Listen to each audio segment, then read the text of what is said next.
To start the game, you need to shuffle your deck of cards. So for example, I chose the black deck. You shuffle your deck and you take the first 5 cards. This is in your hand and you are allowed to see which cards they are. Hello, today I will be explaining how to play 4 Gates of Hell, a card game made by me. First you start with your maze cards and you start with shuffling all of them. Then you take the first 20 cards and place them down. Facing down.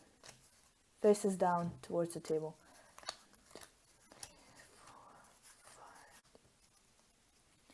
You place the spare maze cards in a pile to the side, because you're going to need them later. You take your 4 gate cards, you place it in the pile with your maze cards and you shuffle. Once all the cards are shuffled, you take the first card and you place it down on the table. You are not allowed to rotate the cards as you place them down so that the pieces fit together. You place the cards down in rows of 5 by 5 until you run out of cards. Since there are 25 cards in your pile, 1 card will be missing.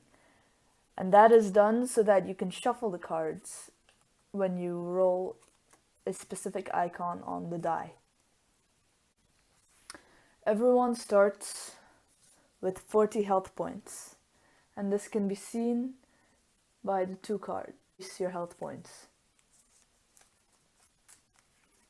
So for example, you decrease health points when fighting against a fellow player, fighting against an enemy, and fighting against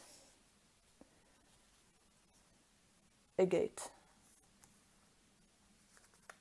Each player gets 1 player piece, and this player piece is meant to be placed on the only exit on your side of the cards. So for example, mine has to go on the enemy piece.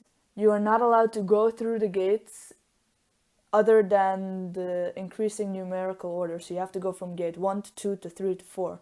You are not allowed to skip gates. You are not allowed to go through the gates in a different order. You are forced to go through the gates in that order. Everyone must roll a die to determine who goes first. Whoever rolls the highest number gets to go first, and then you continue on clockwise. To start your turn, you must roll the die to determine your move. If you roll a maze, you need to select a maze piece out of the maze pile we put to the side. You take the maze piece from the top. This maze piece you are allowed to rotate however you want it, and you are allowed to switch out any piece, any card that you've placed down or that is placed down on the table already. However, you are not allowed to switch out undefeated enemy cards and gate cards. The piece that has been switched out is then placed underneath the pile of maze pieces that has not been touched yet. Once an enemy is defeated from a similar piece, the piece can get switched out by a maze piece that has been switched out previously. But it has to be a normal maze piece. All enemies that have been defeated do not have to be defeated by any other players. Any gates that have been defeated, other players also don't have to go through it. If one player defeats 1 gate, the other players don't have to go through it. However, you get points, you get additional health points for defeating gates. For example, for defeating a gate, you gain 5 health points. And for defeating an enemy, you gain 2 health points. The goal of the game is to make it through all 4 gates and have the highest amount of health points. The first person to get through the last gate gets 10 health points, the second person 5 health points, the third person 2 health points, and the last person 0 health points. When you roll your die onto a 1, for example, or a 2 or a 3, that shows how many times you're allowed to shuffle the cards. For example, if I roll a 1, I am allowed to shuffle the cards until the outer edge, like this. Or I could move 4 at once, or 2 at once, or 1 at once. It doesn't matter as long as I only shuffle the cards once. If I get a 2, I get to do it twice. If I get a 3, I get to do it 3 times. If I roll the stop symbol, this means that my turn is skipped and I have to hand the die over to the next player so they can roll it.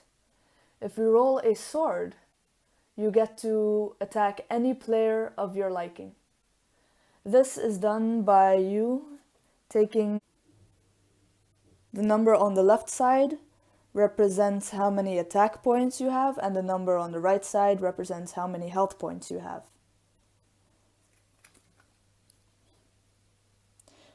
When attacking a fellow player, you do not use a card from in your hand, you use a card from your pile.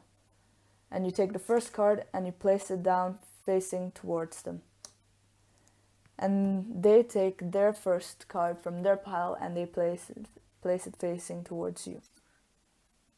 I want to attack this Grave Walker using 3 cards that have both 2 health and 2 attack. This means that the enemy has been defeated due to dealing out 6 attacks simultaneously. However, I lose 5 damage. This means that I lose 2 of my cards and one of my cards has only 1 health left, and we represent that by using the die. The same goes for the Guardian piles. Once you reach through a gate, you pick up the Guardian card and you look into your hand again, and you have already restocked your cards. At the end of the turn, when you have less than 5 cards, you take cards from your pile to add back up to 5 cards again. You look in your hand and you see which cards you wanted to use to attack it. Again, the card gets put to the side once defeated and you lose health points.